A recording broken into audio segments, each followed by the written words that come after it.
കനത്ത മഴയിൽ ചാലക്കുടി മേഖല വെള്ളക്കെട്ടിലായി. റോഡുകളിൽ വെള്ളം കയറി ഗതാഗതം തടസ്സപ്പെട്ടു. പല ഭാഗത്തും വീടുകളിലേക്കും വെള്ളം കയറി.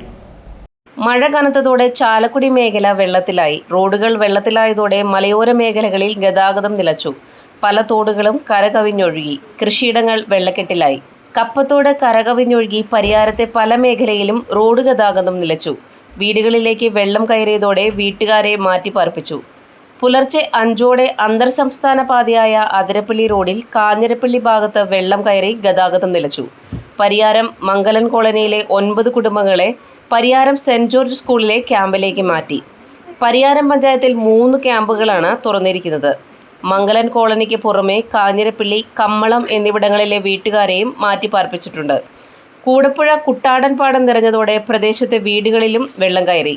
ഇവിടുത്തുകാരെ തിരുമാന്താനം ക്ഷേത്രം ഹാളിലേക്ക് മാറ്റി. മഴവെള്ളം കയറിയ മുരിങ്ങൂർ ഡിവൈൻ കോളനിയിലെ കുടുംബങ്ങളെയും ക്യാമ്പുകളിലേക്ക് മാറ്റി. വെട്ടുകടവ് പാലത്തിന്റെ അടിഭാഗം മുട്ടുന്ന തരത്തിലാണ് പുഴയിൽ വെള്ളം ഒഴുകുന്നത്. ഒഴുകി വന്ന് പാലത്തിൽ തടഞ്ഞ വെള്ളത്തിന് തടസ്സമായി നിന്ന മരത്തടികൾ ഫയർഫോഴ്സ് വെട്ടിമാറ്റി.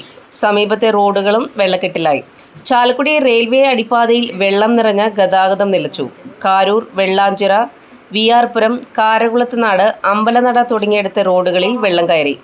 അന്നനാട്, ചാത്തൻചാൽ, ചെറുവാളൂർ, വെസ്റ്റ് കുരട്ടി തുടങ്ങിയ സ്ഥലങ്ങളിലെ പ്രധാന റോഡുകളും വെള്ളത്തിനടിയിലായി.